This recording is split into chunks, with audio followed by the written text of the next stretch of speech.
नमस्कार दोस्तों, कैसे हैं आप लोग। मेरा नाम सौरभ कुमार है और मैं आप लोग को यहाँ पे एनसीईआरटी 60 संग्रह क्लास 6 टू 12 पढ़ा रहा हूँ। और इस किताब से हम लोग पढ़ने जा रहे हैं। जो सब्जेक्ट है वो इकोनॉमिक्स पढ़ेंगे और इकोनॉमिक्स में हम लोग पढ़ने जा रहे हैं चैप्टर नंबर 6 मुद्रास्फीति एवं मौद्रिक नीति। तो हमारा चैप्टर का नाम होगा आज मुद्रास्फीति एवं मौद्रिक नीति, इन्फ्लेशन एंड मॉनेटरी पॉलिसी। तो इसके बारे में पढ़ेंगे जो भी आपका वन लाइन में यहाँ पर दिया गया है। ठीक है, तो स्टार्ट करते हैं आज का चैप्टर। वह स्थिति जब निश्चित समय में अधिकांश वस्तुओं एवं सेवाओं के मूल्यों में समान स्तर से अधिक वृद्धि होने लगती है तो उसे मुद्रास्फीति इन्फ्लेशन कहते हैं। तो वह स्थिति जब निश्चित समयावधि में अधिकांश वस्तुओं एवं सेवाओं के मूल्यों में सामान्य स्तर से अधिक वृद्धि होने लगती है तो उसे मुद्रास्फीति इन्फ्लेशन कहते हैं। वस्तु की मांग बढ़ती है प्लस वस्तु की आपूर्ति घटती है तो वस्तु की कीमत बढ़ जाती है, इसे ही मुद्रास्फीति इन्फ्लेशन कहते हैं। जब आपका जो है किसी चीज़ का जो है डिमांड बढ़ जाता है और उसकी आपूर्ति जो है घट जाती है तो तब क्या होता है, आपका जो मुद्रास्फीति जो है इन्फ्लेशन जो है उस वस्तु का दाम बढ़ जाता है, उसी को मुद्रास्फीति कहते हैं। ठीक है, तो जब निश्चित समयावधि में अधिकांश वस्तुओं एवं सेवाओं के मूल्यों में समान दर से अधिक वृद्धि होने लगती है तो उसे मुद्रास्फीति इन्फ्लेशन कहते हैं। वस्तु की मांग बढ़ना प्लस वस्तु की आपूर्ति घटना इक्वल टू वस्तु की कीमत बढ़ जाना, इसी को मुद्रास्फीति कहते हैं। भारत में मुद्रास्फीति दर की माप किस आधार पर की जाती है? तो भारत में मुद्रास्फीति दर की माप किस आधार पर की जाती है? तो सबसे पहला उपभोक्ता मूल्य सूचकांक कंज्यूमर प्राइस इंडेक्स, उसके बाद थोक मूल्य सूचकांक होलसेल प्राइस इंडेक्स तथा श्रमिकों के जीवन निर्वाह सूचकांक के आधार पर किया जाता है। तो भारत में मुद्रास्फीति दर की माप किस आधार पर की जाती है? तो उपभोक्ता मूल्य सूचकांक, थोक मूल्य सूचकांक तथा श्रमिकों के जीवन निर्वाह सूचकांक के आधार पर किया जाता है। औद्योगिक कर्मकारों के लिए उपभोक्ता कीमत सूचकांक consumer price index for industrial workers कौन जारी करता है? तो औद्योगिक कर्मकारों के लिए उपभोक्ता कीमत सूचकांक consumer price index for industrial worker कौन जारी करता है? तो श्रम ब्यूरो जारी करता है। ठीक है, आपका श्रम ब्यूरो जारी करता है। औद्योगिक उत्पादन सूचकांक इंडस्ट्रियल प्रोडक्शन इंडेक्स का आधार वर्ष क्या है? तो औद्योगिक उत्पादन सूचकांक इंडस्ट्रियल प्रोडक्शन इंडेक्स का आधार वर्ष क्या है? तो वर्ष 2011 से लेकर 12 तक है। ठीक है, मुद्रास्फीति के कारण अर्थव्यवस्था में क्या परिवर्तन आते हैं? तो मुद्रास्फीति के कारण अर्थव्यवस्था में क्या परिवर्तन आते हैं? तो वस्तुओं के मूल्य में वृद्धि होती है तथा मुद्रा के मूल्य में कमी आती है। ठीक है, तो मुद्रास्फीति के कारण अर्थव्यवस्था में क्या परिवर्तन आते हैं? तो वस्तुओं के मूल्य में वृद्धि होती है तथा मुद्रा के मूल्य में कमी आती है। फिलिप्स कर्व क्या दर्शाता है? तो फिलिप्स कर्व मुद्रास्फीति एवं बेरोजगारी दर के मध्य संबंध को दर्शाता है। तो फिलिप्स कर्व क्या है? जो आपका मुद्रास्फीति एवं बेरोजगारी दर के मध्य संबंध को दर्शाता है। ठीक है, अप्रैल 2014 से पहले थोक मूल्य सूचकांक WPI होलसेल प्राइस इंडेक्स भारतीय रिजर्व बैंक द्वारा भारतीय मौद्रिक नीतियों का निर्धारण मानक था। उर्जित पटेल समिति की सिफारिशों के पश्चात इसे बदलकर उपभोक्ता मूल्य सूचकांक कंज्यूमर प्राइस इंडेक्स कर दिया गया। ठीक है, तो अप्रैल 2014 से पहले थोक मूल्य सूचकांक होलसेल प्राइस इंडेक्स भारतीय रिजर्व बैंक द्वारा भारतीय मौद्रिक नीतियों का निर्धारण मानक था। उर्जित पटेल समिति की सिफारिशों के बाद इसे बदलकर उपभोक्ता मूल्य सूचकांक कंज्यूमर प्राइस इंडेक्स कर दिया गया। वाणिज्य बैंक कमर्शियल बैंक सरकार को किस माध्यम से उधार देता है? तो वाणिज्य बैंक कमर्शियल बैंक सरकार को किस माध्यम से उधार देता है?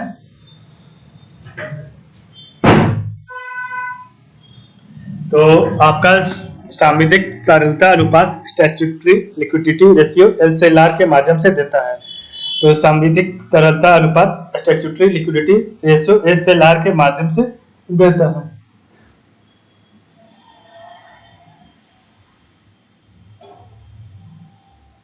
भारत में व्यापारिक बैंकों की देनदारियों में सबसे महत्वपूर्ण अंश किसका है? तो भारत में व्यापारिक बैंकों की देनदारियों में सबसे महत्वपूर्ण अंश सावधि जमा का फिक्स डिपॉजिट का है। ठीक है,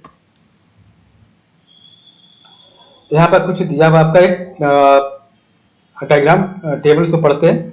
तो सबसे पहले इसमें इस कॉलम में आपका लिखा प्रमुख समूह और इधर आपका है वस्तुओं की संख्या और भारांश। ठीक है, तो ये 4 चीज है। तो प्राथमिक वस्तुएं, ईंधन एवं ऊर्जा, विनिर्मित उत्पाद और पूर्ण वस्तुएं। तो ये आपका कुछ डाटा दिया गया है। ठीक है, तो प्राथमिक वस्तुओं में 2004-5 में वस्तुओं की संख्या 102 थी और 2011-12 में 112 हो गई। ठीक है, ईंधन एवं ऊर्जा में जो है आपका 2004-5 में वस्तुओं की संख्या 19 थी और अब घटकर 16 हो गई, मतलब 3 इसका घट गया। ठीक है, विनिर्मित उत्पाद में वस्तुओं की संख्या 2004-5 में 555 थी और 2011-12 में 564 हो गई। इस प्रकार हमारे कुल वस्तुओं की जो है वस्तुओं की संख्या जो है 2004-5 में 676 थी, अब आपका जो है 2011-12 में 697 हो गया, कुछ बड़ा है। ठीक है, यहाँ पर आपका कुछ भारांश दिया हुआ, भारांश अगर देखते क्या है तो भारांश का जो डाटा है 2004-5 में प्राथमिक वस्तुओं की 20.12 थी और 11-12 में 22.62 हो गया। ईंधन एवं ऊर्जा का भारांश 2004-5 में 14.91 था और आपका 11-12 में 13.15 हो गया। विनिर्मित उत्पाद का भारांश 2004-5 में 64.97 था और 11-12 में 64.23 हो गया। इस प्रकार भारांश जो आपका है 2004-5 में 100 था और 11-12 में भी 100 ही रहा। ठीक है, वह स्थिति जब मुद्रास्फीति इन्फ्लेशन एवं मुद्रा संकुचन डिफ्लेशन की अवस्था साथ साथ उपस्थित हो उसे क्या कहते हैं? तो वह स्थिति जब मुद्रास्फीति इन्फ्लेशन एवं मुद्रा संकुचन डिफ्लेशन की अवस्था साथ साथ उपस्थित हो तो उसे क्या कहते हैं? उसे एस्क्यूफ्लेशन कहते हैं, उसे एस्क्यूफ्लेशन कहते हैं। ठीक है, तो वह स्थिति जब मुद्रास्फीति इन्फ्लेशन एवं मुद्रा संकुचन डिफ्लेशन की अवस्था साथ साथ उपस्थित हो उसे एस्क्यूफ्लेशन कहते हैं। मुद्रास्फीति एवं मंदी रिसेशन की एक साथ उपस्थिति क्या दर्शाती है? तो मुद्रास्फीति एवं मंदी रिसेशन की एक साथ उपस्थिति क्या दर्शाती है? तो गतिहीन स्फीति स्टैगफ्लेशन को दर्शाता है। ठीक है, तो मुद्रास्फीति एवं मंदी रिसेशन की एक साथ उपस्थिति गतिहीन स्फीति स्टैगफ्लेशन को दर्शाता है। ऋण की सीमाओं में परिवर्तन करना साख नियंत्रण की किस रीति के प्रयोग द्वारा संभव है? तो ऋण की सीमाओं में परिवर्तन करना साख नियंत्रण की किस रीति के द्वारा संभव है? तो गुणात्मक साख नियंत्रण क्वालिटेटिव रेट कंट्रोल के द्वारा है। ठीक है, तो ऋण की सीमाओं में परिवर्तन करना साख नियंत्रण के किस रीति के प्रयोग द्वारा संभव है? तो गुणात्मक साख नियंत्रण क्वालिटेटिव क्रेडिट कंट्रोल के द्वारा है। अपस्फीति डिफ्लेशन के कारण बाजार पर क्या प्रभाव पड़ता है? तो अपस्फीति डिफ्लेशन के कारण बाजार पर क्या प्रभाव पड़ता है? तो वस्तुओं एवं सेवाओं के समान कीमत के स्तर में सतत गिरावट। तो डिफ्लेशन के कारण बाजार पर क्या प्रभाव पड़ता है? तो वस्तुओं एवं सेवाओं के समान कीमत में सतत गिरावट। ठीक है,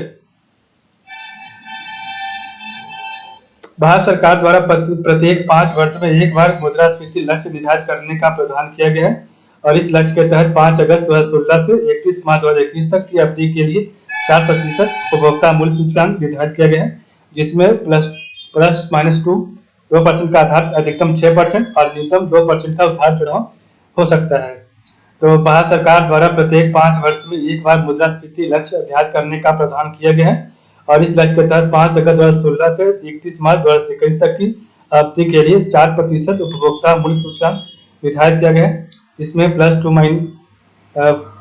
दो प्रतिशत प्लस माइनस का आधार अधिकतम 6% और न्यूनतम 2% का उतार चढ़ाव हो सकता है। अस्थायी मुद्रास्फीति कोर इन्फ्लेशन की गणना में शामिल नहीं किया जाता। तो अस्थायी मुद्रास्फीति कोर इन्फ्लेशन की गणना में शामिल नहीं किया जाता। तो किस चीज को शामिल नहीं किया जाता है? तो खाद्य पदार्थ तथा ईंधन घटकों को शामिल नहीं किया जाता है। तो खाद्य पदार्थ तथा ईंधन घटकों को शामिल नहीं किया जाता है। मौद्रिक नीतियों की समीक्षा कितने अंतराल पर की जाती है? तो मौद्रिक नीतियों की समीक्षा प्रत्येक 2 माह के अंतर उपरांत की जाती है। ठीक है, तो मौद्रिक नीतियों की समीक्षा कितने अंतराल पर की जाती है? प्रत्येक 2 माह के अंतराल पर की जाती है। ठीक है, नगद आरक्षित अनुपात कैश रिजर्व रेशियो और खुला बाजार कार्रवाई ओपन मार्केट ऑपरेशन साधन है मौद्रिक नीति का। तो नगद आरक्षित अनुपात ओपन कैश रिजर्व रेशियो और खुला बाजार कार्रवाई ओपन मार्केट ऑपरेशन साधन है मौद्रिक नीति का। ठीक है, मौद्रिक नीति मॉनेटरी पॉलिसी का निर्माण भारत में किसके द्वारा किया जाता है? तो भारतीय रिजर्व बैंक आरबीआई के द्वारा किया जाता है। तो मौद्रिक नीति मॉनेटरी पॉलिसी का निर्माण भारत में किसके द्वारा किया जाता है? तो भारतीय रिजर्व बैंक RBI के द्वारा किया जाता है। रेपो रेट, रेपो रेट का नियमन कौन करता है? तो भारतीय रिजर्व बैंक करता है। ठीक है, तो मौद्रिक नीतियों की समीक्षा कितने अंतराल पर की जाती है? तो प्रत्येक 2 माह के अंतराल पर। नगद आरक्षित अनुपात, कैश रिजर्व रेशियो और खुला बाजार कार्रवाई, ओपन मार्केट ऑपरेशन साधन है मौद्रिक नीति का। मौद्रिक नीति, मॉनेटरी पॉलिसी का निर्माण भारत में किसके द्वारा किया जाता है? तो भारतीय रिजर्व बैंक के द्वारा। रेपो रेट का नियमन कौन करता है? भारतीय रिजर्व बैंक करता है। ठीक है, भारतीय रिजर्व बैंक के पास विभिन्न व्यावसायिक बैंकों की कुल जमा एवं आरक्षित राशि का निर्धारित भाग क्या कहलाता है? तो भारतीय रिजर्व बैंक के पास विभिन्न व्यावसायिक बैंकों की कुल जमा एवं आरक्षित राशि का निर्धारित भाग क्या कहलाता है? तो नगद आरक्षित अनुपात, कैश रिजर्व रेशियो कहलाता है। तो भारतीय रिजर्व बैंक के पास विभिन्न व्यावसायिक बैंकों की कुल जमा एवं आरक्षित राशि का निर्धारित भाग क्या कहलाता है? तो कैश रिजर्व रेशियो कहलाता है, नगद आरक्षित अनुपात कहलाता है। जब भारतीय रिजर्व बैंक नगद आरक्षित अनुपात में वृद्धि की घोषणा करता है तो इसका तात्पर्य क्या है? तो जब भारतीय रिजर्व बैंक नगद आरक्षित अनुपात में वृद्धि की घोषणा करता है तो इसका क्या तात्पर्य है? वाणिज्यिक बैंकों के पास उधार देने के लिए मुद्रा की कमी होगी। तो वाणिज्यिक बैंकों के पास उधार देने के लिए मुद्रा की कमी होगी। ठीक है, इसीलिए CRR नगद आरक्षित अनुपात में वृद्धि का घोषणा करता है। ठीक है, हेलीकॉप्टर मुद्रा, हेलीकॉप्टर मनी की अवधारणा का प्रतिपादन सर्वप्रथम अमेरिकी अर्थशास्त्री मिल्टन फ्रीडमैन ने किया था। तो हेलीकॉप्टर मुद्रा की अवधारणा का प्रतिपादन सर्वप्रथम अमेरिकी अर्थशास्त्री मिल्टन फ्रीडमैन ने किया था, हेलीकॉप्टर मनी का। ठीक है, नेक्स्ट है राज्य भविष्य निधि। राज्य भविष्य निधि जिसे इंग्लिश में बोलते हैं स्टेट प्रोविडेंट फंड के अंतर्गत सरकार को जो प्राप्त मुद्रा किस कोष में जमा किया जाता है? तो राज्य भविष्य निधि स्टेट प्रोविडेंट फंड के अंतर्गत सरकार जो प्राप्त मुद्रा किस कोष में जमा करवाता है? तो सार्वजनिक लेखा निधि में करवाता है। भारत में मुद्रास्फीति मापन की सबसे लोकप्रिय माप क्या है? तो उपभोक्ता मूल्य सूचकांक है, कंज्यूमर प्राइस इंडेक्स है। ठीक है, तो भारत में मुद्रास्फीति मापन की सबसे लोकप्रिय माप क्या है? तो उपभोक्ता मूल्य सूचकांक CPI है। यदि किसी अर्थव्यवस्था में वस्तुओं एवं सेवाओं की मांग की अपेक्षा आपूर्ति अधिक हो जाए तो उसकी कीमत में गिरावट आती है, जिसे मुद्रा संकुचन, डिफ्लेशन कहा जाता है। ठीक है, तो यदि अर्थव्यवस्था में वस्तुओं एवं सेवाओं की मांग की अपेक्षा आपूर्ति अधिक हो जाए तो उनकी कीमतों में गिरावट आती है, जिसे मुद्रा संकुचन, डिफ्लेशन कहा जाता है। ठीक है,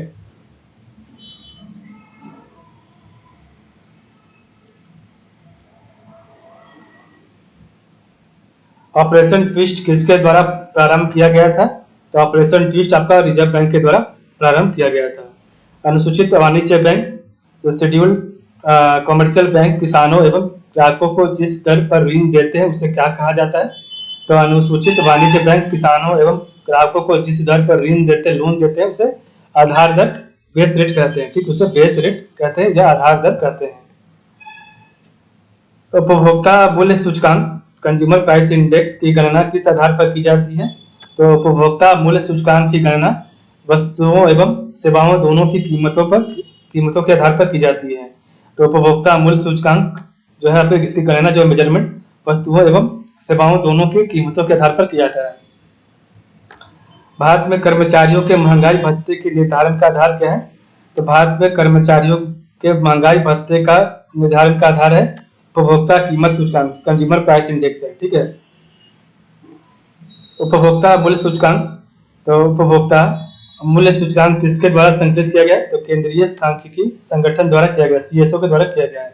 ठीक है, तो उपभोक्ता मूल्य सूचकांक किसके द्वारा संकलित किया जाता है?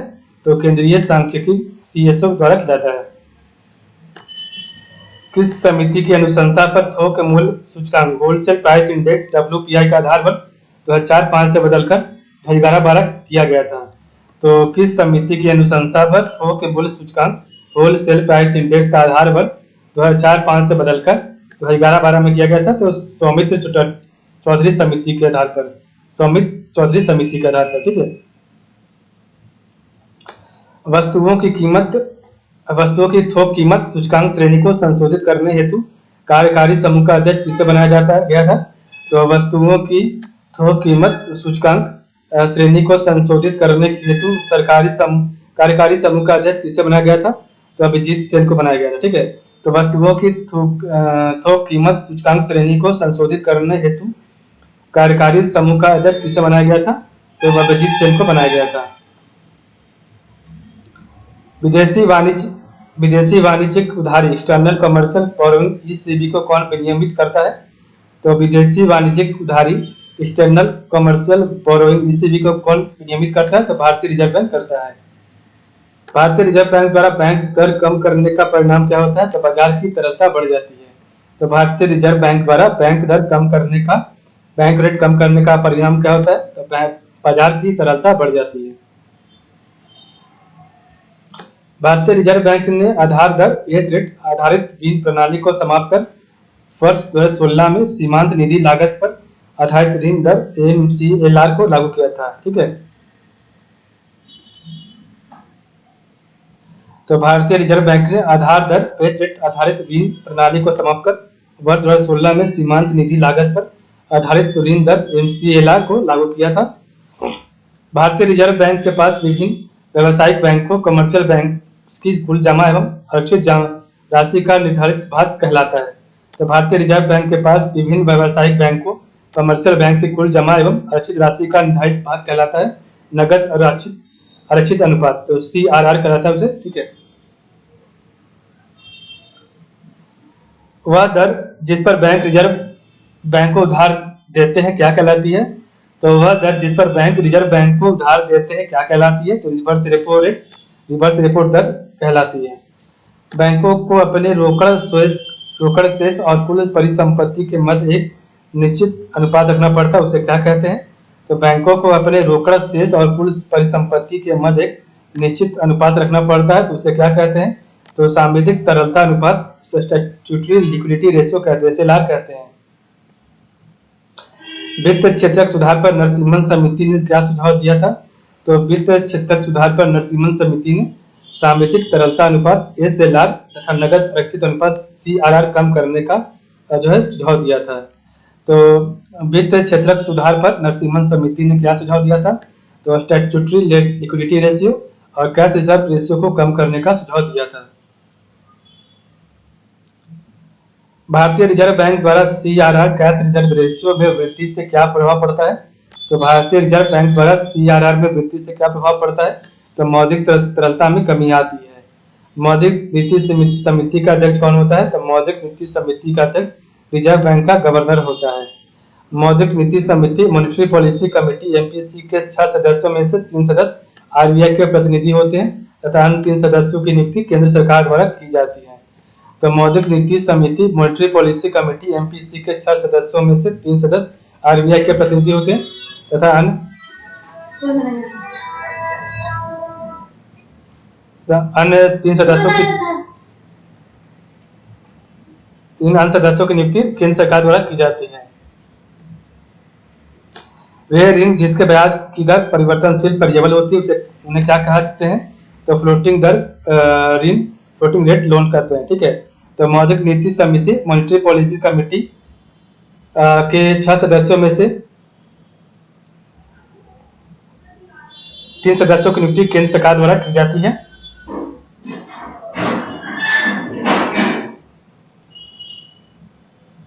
और वे ऋण जिसके ब्याज की दर परिवर्तनशील वेरिएबल होती है उन्हें क्या कहते हैं? तो उन्हें हम कहते हैं फ्लोटिंग रेट लोन्स।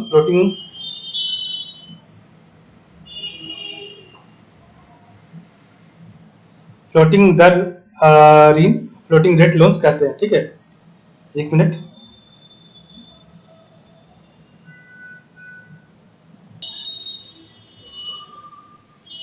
मुद्रास्फीति एवं मुद्रा संकुचन के प्रभाव, effects of inflation and deflation.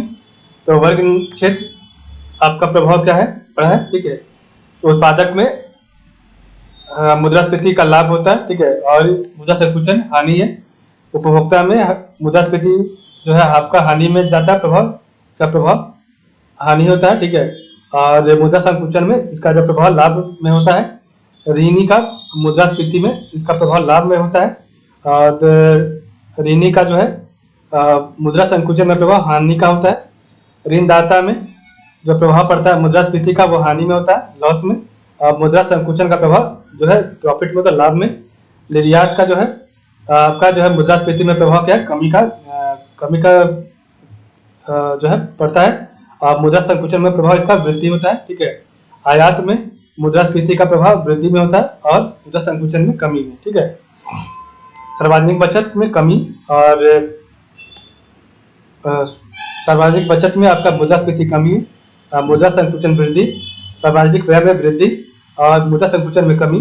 स्थिर आय समूह में मुद्रास्फीति हानि में, मुद्रा संकुचन लाभ में होता है। परिवर्तनशील आय समूह में मुद्रास्फीति में लाभ होता है और मुद्रा संकुचन में हानि होता है। व्यापारी वर्ग में जो है मुद्रास्फीति में लाभ होता है और मुद्रा संकुचन में हानि होता है। पेंशन भोगी वर्ग में मुद्रास्फीति में हानि होता है और मुद्रा संकुचन में लाभ होता है, ठीक है। इसमें ज़्यादा कुछ देखने की जरूरत नहीं है। CRR तथा SLR को सम्मिलित रूप से आरक्षी अनुपात, रिजर्व रेशियो अथवा RBI का नीतिगत अनुपात, पॉलिसी रेशियो कहा जाता है, ठीक है। तो CRR तथा SLR को सम्मिलित रूप से आरक्षी अनुपात, रिजर्व रेशियो अथवा RBI का नीतिगत अनुपात, पॉलिसी रेशियो कहा जाता है, ठीक है। तो इस प्रकार हमारा चैप्टर नंबर 6 कंप्लीट होता है। अब हम कल पढ़ेंगे चैप्टर नंबर 7। तो आज के लिए बस इतना ही। आप लोग का बहुत बहुत धन्यवाद।